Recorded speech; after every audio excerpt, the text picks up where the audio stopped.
So yun po yung nagiging problema, Mr. Chair. Napakarami po ng maaring mangyari. Magpapaikot-ikot po sa napakaraming holding companies.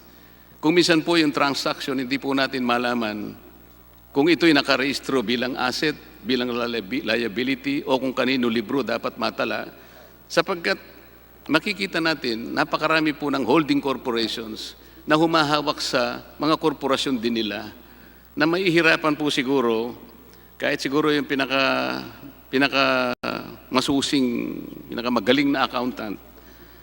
Kaya nga po, nakita natin bilang isa sa maaring pagdudahan ay yung paggamit ng Philippine Depositary Receipts. Hindi po pangkaraniwan na ito'y ginagamit kapag ang isang korporasyon ay kaugnay ng mass media.